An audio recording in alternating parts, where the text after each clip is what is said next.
DK Shivakumar ಅವರು ಕರಿಟೋಪಿ ಶಾಸಕ ಬಾಯಿಲ್ಲಿ ಅಂತ ಕರೆದಿದ್ದಾರೆ ಅಂದ್ರೆ ಮುಂದಿನ ದಿನದಲ್ಲಿ ಬಿಜೆಪಿಗೆ ಡಿಕೆ ಶಿವಕುಮಾರ್ ಬರುವ ಸಾಧ್ಯತೆ ಹೆಚ್ಚಾಗಿದೆ ಎಂದು ಮಾಜಿ ಶಾಸಕ ಮಸಾಲಾ ಜಯರಾಮ್ ಮಾತನಾಡಿದ್ದಾರೆ.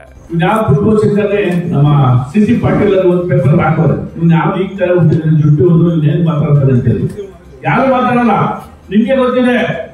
ಯಾವಾಗ ನೋಡಿದಿರಿ ಡಿಕೆ ಶಿವಕುಮಾರ್ ಸಾಹೇಬರು ಸಹಿತ ಅವರು ಸಹಿತ RSS ಅಲ್ಲಿ ಅವರೇ ಓಟಿಸಿ ಮಾಡ್ಕೊಂಡಿದ್ದಾರೆ. ನಮಗೆ ಗೊತ್ತಿಲ್ಲ, ಡಿಕೆ ಶಿವಕುಮಾರ್ ಸಹಿತ ಓಟಿಸಿ ಮಾಡ್ಕೊಂಡಿದ್ದಾರೆ. ಒಂದ್ ಕಡೆ ಏನೋ ಕಾಂಗ್ರೆಸ್ ಪಕ್ಷ ಅಂತ ಇದೆ, ಒಂದ್ ಕಡೆ ದೇಶಾಭಿಮಾನ ಹಿಂದುತ್ವ RSS ಅಂತ ಒಂದ್ ಕಡೆ ಇದೆ. ಅವ್ರಿಗೆ ಯಾವ ತರ ಒಳ್ಳೇದು ಸಾಗ್ಬೋದು ಅನ್ಸುತ್ತೆ ನನಗೇನು. ಅವ್ರಿಗೆ ಕಾಂಗ್ರೆಸ್ ಅಲ್ಲಿ ಒಂದು ಪರಿಸ್ಥಿತಿ ನೋಡಿದ್ರೆ ನವೆಂಬರ್ ಡಿಸೆಂಬರ್ ಒಳಗಡೆ ಏನು ಹೇಳಿದ್ರೆ ಅದು ಒಳ್ಳೇದಾಗ್ಬೋದು ಅನ್ನುವಂತ ಒಂದು ಸೂಚನೆ ಕಾಣ್ತಾ ಇದೆ. ಅದಕ್ಕೋಸ್ಕರ ಅವರು ಈಗಲೇ ಭಾರತ ಅಂದಾಗ ನಮಸ್ತೆ ಸದಾವಸ್ತರೆ ಮಕ್ಕಳು ಅಂತ ಹೇಳಿ ಅವ್ರು ಹೇಳಿದ್ರು. ಈಗ ಅವ್ರಿಗೆಲ್ಲ ಒಂದ್ ಕಡೆ ಕೊರಗ್ತಾ ಇದೆ, ನಾವು ಸಹಿತ ಹಾಕಬೇಕು ಬಟ್ಟೆ ಅಂತ. ಹಾಕೊಂಡ್ರು ಜನವರಿ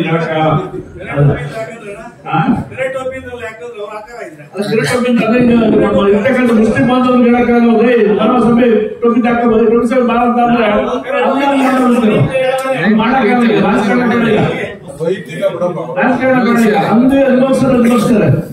ನಾಳೆ ಅವರೇ ಹಾಕಿದ್ರೆ ಟೋಪಿನ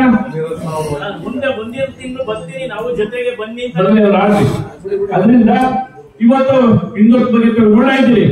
ಮಹಾಕುಂಭಮೇಳ ಪರಿಸ್ಥಿತಿಯಲ್ಲಿ ಹಿಂದೂಗಳು ಎಷ್ಟು ಜನ ಯಾರ್ಯಾರು ಹೋಗಿ ಸ್ನಾನ ಮಾಡ್ಕೊಂಡು, ಹಿಂದೂ ಬಗ್ಗೆ ಇಲ್ಲ ಅಂತ ಹೇಳಿದ್ರೆ ಅವ್ರು ಎಷ್ಟು ಜನ ಹೋಗಿ ಸ್ನಾನ ಮಾಡ್ಕೋಬಹುದು, ಯಾರ್ಯಾರು ವ್ಯಕ್ತಪಡಿಸೋದು ಹಿಂದುತ್ವ ಬಗ್ಗೆ ಸ್ನಾನ ಮಾಡ್ಕೊಂಡು ನೋಡಿದಿರಿ. ಎಷ್ಟೋ ಜನ ಕಂಡು ಕಾಲದಲ್ಲಿ ಏನು ಅಯೋಧ್ಯೆಯಲ್ಲಿರ್ತಕ್ಕಂಥ ಶ್ರೀರಾಮ ಮಂದಿರ ಉದ್ಘಾಟನೆ ಆದ್ಮೇಲೆ ಸುಮಾರು ಜನ ವೈಯಕ್ತಿಕ ಬೇಡಿಕೆ ಕೊಟ್ಟಿದ್ದಾರೆ ಸಂಸಾರ ಸಮೇತ. ಅವರು ಸಹ ಎಲ್ಲ ಒಂದ್ ಕಡೆ ನಮ್ಮ ಹಿಂದುತ್ವ ಬಗ್ಗೆ RSS ಬಗ್ಗೆ ಗೌರವ ಇಷ್ಟಪಡ್ತಾರೆ. ನೋಡಿರ್ತೀರಿ ಎಷ್ಟೋ ಜನ ಹೊರಟಿದ್ದಾರೆ. ಎಷ್ಟೋ ಜನ ನಮ್ಮ ಕಡೆ ಲಕ್ಷ ಕೋಟಿ ಜನ ಇವತ್ತು ಅಯೋಧ್ಯೆ ರಾಮ ಮಂದಿರ ಕೋಟ್ ಬಂದವರು, ಕುಂಭಮೇಳಕ್ಕೆ ಕೋಟ್ ಬಂದವರು. ಅವರೆಲ್ಲ ಹಿಂದುತ್ವ ಬಗ್ಗೆ ಗೌರವ ಇದೆ. ಪಕ್ಷದಲ್ಲಿರ್ತಕ್ಕಂಥ ರಾಜಕಾರಣ ಬಗ್ಗೆ ಸ್ವಲ್ಪ ಆ ಕಡೆ ಬಲು ತೋರಿಸ್ಕೋಬೇಕು ಅಂದ್ರೆ ಆ ತರ ಮ್ಯಾಮ್ ಕಾಣ್ತಾ ಇದ್ದಾರೆ ರಸ್ತೆಗ. ಅದರಿಂದ ಹಿಂದುತ್ವ ಬಗ್ಗೆ ಎಲ್ಲಾ ಗೌರವ ಇರ್ತಕ್ಕಂಥ ನನ್ನ ಆತ್ಮೀಯ ಬಂಧುಗಳು ಏನ್ ನಡೀತಕ್ಕಂಥ ಭಾನುವಾರ ನಡೀತಕ್ಕಂಥ ಕಾರ್ಯಕ್ರಮದಲ್ಲಿ RSS ಪಥಸಂಚಲನದಲ್ಲಿ ತಾವೆಲ್ಲ ಭಾಗಿಯಾಗಬೇಕು. ಇದು ಗಣವೇಶಧಾರಿಗಳು ಎಲ್ಲರೂ ಸಹಿತ ಇವತ್ತಾಗ ಸುಮಾರು 600-700 ಗಣವಸ್ತ್ರಗಳ ತಗೊಂಡಿದ್ದಾರೆ. ಎಲ್ಲ ಸುಮಾರು ಜನ ತಗೊಂಡಿದ್ದಾರೆ. ಅದು ಏನಾಗಿದೆ ಅಂದ್ರೆ ಅದು ಶಾರ್ಟೇಜ್ ಎಲ್ಲಿವೆ ಸಿಗ್ತಾಲೆ ಎಲ್ಲಿವೆ. ಈಗ ನಾವು ಹಾಸನ ಫೋನ್ ಮಾಡಿದ್ರು, ಹಾಸನದಲ್ಲಿ ಕಮ್ಮಿ ಇದೆ ಅಂತ ಹೇಳ್ತಿದ್ರೆ, ತುಮಕೂರು ಬೆಂಗಳೂರಿನಲ್ಲಿ ಇರ್ತಕ್ಕಂಥ ಎಲ್ಲ ಕಾರ್ಯ ಆಗಿದ್ದಾವೆ. ಎಲ್ಲೂ ಇಲ್ಲ, ನಾವು ಸುತ್ತೊಳ್ಕೊಂಡಿದ್ದೀವಿ.